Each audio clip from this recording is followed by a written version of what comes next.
Hi guys, welcome back again to my channel. My name is Oyinkwan. If it's your first time stopping by, then you baby are most definitely welcome. Now I'm just going to skip the elephant in the room, which is that I have been away for the longest time. And I'm going to blame it on relocating and the stress of it, but I know inside my heart that it's not just that. It's mostly that your girl has been lazy. But today I finally found the courage to come on here and post a video. Anyways, let's talk about this video. Now I have a few questions that some people asked me from January, child. From January, and your girl is just getting to filming it. It's embarrassing. Anyways, if you guys want to see what I have to say in this video, then please keep on watching. Please don't forget to subscribe if you aren't already subscribed. It will make me one of the happiest people in the world. And yeah, without further ado, let's jump right into the video. So the first question is tips or guides on passing the IELTS. Well, first of all, the IELTS is just an English exam, and I'm not going to say that it's difficult, because it is not. You have been speaking English for quite literally, if you were born in Nigeria, since you were born, most probably have been speaking English, so it's not really more than that. But it has its own technicalities based on the fact that it's an academic exam and you're trying to prove that you can speak English to someone. So my number one tip would just be to watch a lot of videos on YouTube. I feel like that is one of the cheapest ways for you to understand the scope of the IELTS. Two people I would recommend: IELTS Lizzie and Jay, I think that's his name, Jay, IELTS Jay, or IELTS with Jay. I can't really remember his name, but if you just search IELTS with Jay on YouTube, it should come up. So Jay and Lizzie are two people that I would definitely recommend for your IELTS prep. I personally wrote the IELTS 3 bloody times, child, 3 times, and I don't know why, but I'm so glad that I was finally able to ace it the last time, because your girl was done. Period. Anyways, next question says, do you know anything about UK migration for pharmacists? The short answer is no. The long answer is, if you really want to know, you can definitely find it. These days everything is on the internet. All you have to do is just run a Google search on how to move to the UK as a pharmacist from Nigeria. I'm sure something will pop up and you can find it. You can also speak with your colleagues. I'm so sure that there are colleagues from your school who have moved to the UK as pharmacists, so it's really not a big deal. If you really want to get the information, you can get it. Third question is, how expensive is this move? It's expensive. Migration is expensive. I'm not even going to say that it's not expensive. It is expensive. If you want a breakdown of my individual costs one by one, I think I'm just going to do that in a separate video on how to move to the UK as a Nigerian doctor, and like the financial implications, so that you can prepare for it. But all I'm going to say is it is expensive. So if you think that it's not an expensive journey that you're about to embark on, you are largely mistaken. It's expensive, so bear that in mind, so that when you start spending the money, it won't come as a huge shock to you. Okay? Next question is, how did you get your house in the UK? Well, I just used some of these online websites: Zoopla, Spare Room, Gumtree, Rightmove. Those are some of the websites that I checked, and I just kept checking and checking until I found something that worked for me. So yeah, that's it. You can even check from Nigeria. You can just be checking until you find something that works for you. So Zoopla,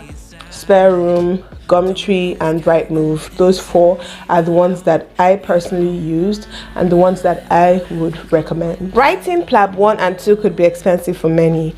How do you think japa through MSc scholarship? If you have a scholarship, that's good. I mean, especially if you have one of these prestigious scholarships like Sheving or Rhodes or some of that, I'm sure that they might even have an allowance for you for your monthly upkeep. But if you think that going through MSc and you paying for your MSc is going to be cheaper than Plab, then you are grossly mistaken. Plab is one of the cheapest ways for you to migrate to the UK as a doctor, even cheaper than an MSc. So maybe you should consider an MSc if you're going to be paying for it, only if you have problems passing your Plab. But if you don't envisage any problems passing your Plab, then going through Plab is a cheaper route. But if you have an MSc from the get-go scholarship, then that's always a good plan. If you are a non-doctor or non-medical professional and you want to move to the UK, MSc is definitely a good route to take, but I definitely would recommend that you do a lot of research.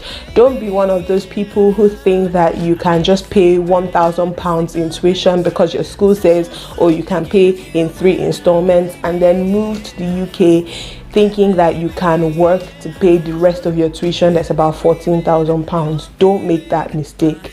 Most students who move to the UK only have a working allowance of 20 hours per week, and if you do the math, because you most probably have a minimum wage job which is around £10 to £13 per hour. £13 is even a really good job. You will most probably be around the £9 range, £10 range per hour, and if you do the math, you will realize that you're not earning more than £800 a month, and you still have to live off that £800, and you still want to pay your tuition from that £800, so you can't really work. So if you really want to do the MSc route and you don't have a scholarship, please try to pay the bulk of your fees from Nigeria before you come. If not, you will enter one chance. And let me just tell you, abroad is not easy if you don't know what you're doing. It is cold, that's even number one. So imagine not knowing what you're doing and having to deal with cold. My dear, just research properly before you decide to come, okay? Now the next question is, how are you able to take the risks? I've applied to schools and I am getting cold feet about leaving. I'm just going to say this, everyone gets cold feet about leaving. Even before I left, I was still having cold feet. Number one, this country is not my country and I don't feel a connection to it just yet. I've only been here for about 3 months and I don't feel any connection to this country. I was very scared of leaving what I know, which is Nigeria, my Ibadan that I absolutely love, to move to a place like this that I just knew that I was going to be thrown into the wild to adjust and fend for myself and find out things for myself. It's not easy, but if you think about Nigeria and all the wahala that is associated with Nigeria, and you think about where you're going to, then I think you should make the risk assessment a little easier for you. I'm not going to say that even when you're leaving you will not still feel like, oh, am I making the right decision? Even now, I'm telling you, I was speaking to a colleague of mine a little while ago, about a week or 2 ago, and I was telling him that I wasn't suffering in Nigeria. Why did I come here? Because I don't feel any connection to this place. But I'm sure that maybe in a year or 2, it will definitely be different. So yeah, I think that don't really think about the now, think about the future. That way, it will help you take the risks that you need to take. Also, don't come as an illegal immigrant, my dear, because that will frustrate you faster than anything else in this world, I promise you. How did you go about it? In case one wants to leave, thanks. Again, I'm going to make a YouTube video dedicated to how to move to UK as a Nigerian doctor, or as a Nigerian, as a doctor from Nigeria. Yeah, so in that video I'm going to go into town in depth about everything, the cost implication, all the steps, everything that you need to know. How long does it take, and what's the process of bringing my spouse over? How long it takes literally depends on you. For me, it took about 3 years, and that's because number one, we didn't have a lot of money to like pour in the project all at once, so we literally did it as the money came. So it took about 3 years for me. Also because of COVID wasted the whole of 2020, so I wasn't able to do anything in 2020. Maybe if COVID wasn't around, maybe it would have taken 2 years, but it took 3 years for me because of finances and COVID. If you have a lot of money to spend and if there's no pandemic happening, hopefully there's nothing like COVID that comes again in the near future, it can take you can literally get it done in less than a year. It all depends on you and how much money you have and how proactive you are. About bringing your spouse, you literally just have to apply for your spouse to be a dependent under your visa, and I'm aware that you can do this with 2 types of visa, the tier 2 visa and the tier 4 visa. So the tier 2 visa is the one that I'm on, that's a work visa, and the tier 4 visa is a student visa. So I know that you can bring in your spouse and even your children on a tier 2 and a tier 4 visa. All you have to do is just apply for them to be your dependents. So yeah, Next question is, how easy is it to get accommodation as an IMG? As long as you have your, what's that thing called, right to live. Yeah, as long as you have your right to live, it's pretty easy. And you can only have your right to live. It's that right to live I learned is a new concept in the UK, which is to try to curtail illegal immigrants from getting accommodation. So it's, if you're an illegal immigrant, things are going to be so difficult for you. So I mean, don't be an illegal immigrant. That's the long and short of it. But if you are legal, you will have your right to live. It will be easy for you to do what you need to do, get an accommodation, everything, as long as you just move in, use those websites I told you about. Or you can even just run a Google search or just make sure that you view the accommodation as much as you can before you move in, or maybe get someone to view it for you so that you don't get a case of what I ordered versus what I got. Next question is, how long can I secure a job after writing Plab 2 and passing it? For me, it took about 3 months to secure a job after passing my Plab 2. First thing, because I wasn't that proactive. Again, I told you guys I was having cold feet and I wasn't sure if I wanted to actually leave, so I wasn't that proactive with my job application. Maybe if I was, he might have taken a little less time, but it took 3 months for me, and I applied to over 100 jobs before I got about 3 interviews. So I mean,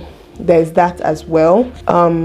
Yeah, I know people that it didn't take that long for. It all depends on how proactive you are with these things. Tips on writing Plab. When is the best time to write? For writing Plab, if you're thinking about writing your Plab 1, I would say that you should use Plabable, because that's what I used and it worked fine for me. I think I paid £25 for 3 months, a 3-month subscription. So if you want, I would really suggest Plabable for Plab 1. And for your Plab 2, I would really suggest that you attend an academy. I personally attended Samson Academy and that worked fine for me. So those are the tips I have on writing Plab. And when is the best time to write? Honestly, you can only write Plab after you have graduated from medical school. It's not like the USMLE that you can write when you're still in med school. It quite literally says that you can write it only after you've graduated, so I would assume that that's the best time for you to write it. If you're talking about the nitty-gritty, that depends on your personal circumstances, but for me, I wrote my Plab 1 during my house job, because I mean, that's when I started earning a little more money and I was able to do things independently without my parents so much, you know what I mean. The next question says, to write Plab 1 during med school or after? I think I've answered this question already. Definitely after med school. You can't write it in med school. What is the approximate cost of japa? My dear, again, it's very you specific. It depends on you. What are you trying to do? Are you trying to go through the MSc route? Are you trying to go through a job route? I can't really give you an approximate cost for japa, but just know that it's expensive. And I think that's a way to just put it. It's expensive, so that nothing will come as a shocker to you. You will spend a few millions, but how many millions you're going to spend depends on if you're going to go through school or if you're going to go and work, or whatever your plan is really. Can you give me some tips about the Plab exam, because I want to attempt it? I already gave the tips I have to give. Plabable for Plab 1 and Academy for Plab 2. I don't really have any other tips to give on Plab, really. Just read. It's not a difficult exam. I think that's something I should say. As long as you went to a good medical school, you should be fine. You might have to write it once or twice, maybe more than, but it shouldn't be something that would be like such a huge task for you to pass. Do you know what I mean? It shouldn't be something that should be that. I mean, I passed my Plab 1 and 2 easy breezy at one go. The only thing that gave me stress in this whole process was my IELTS, and I'm not sure why that is, because I think I speak fluent English and I think I understand English, but the IELTS just proved to be an annoying thorn in my flesh. But if you're talking about Plab 1 and 2, I honestly think as long as you went to a good medical school and you read according to the syllabus, you should be good to go. I love people who emigrate the proper legal way instead of the queue jumping, freeloading muppets. I wish you all the best. Thank you very much. Yeah, so I think that is all I'm going to be answering in this video, you guys. Hopefully it answered the bulk of your questions. If you are looking forward to my next video on how to japa as a Nigerian doctor, please let me know down in the comment section. Can't wait to film that for you. And I also have a video coming up real soon about my first paycheck working as a doctor with the NHS. I know that that's going to be really exciting, and I'm looking forward to filming that for you as well. Thank you guys so much for watching. I really do hope you enjoyed this video. Please give it a massive thumbs up and hit that subscribe button down below. Thank you so much for watching, and I'll catch you guys in my next video. Bye guys.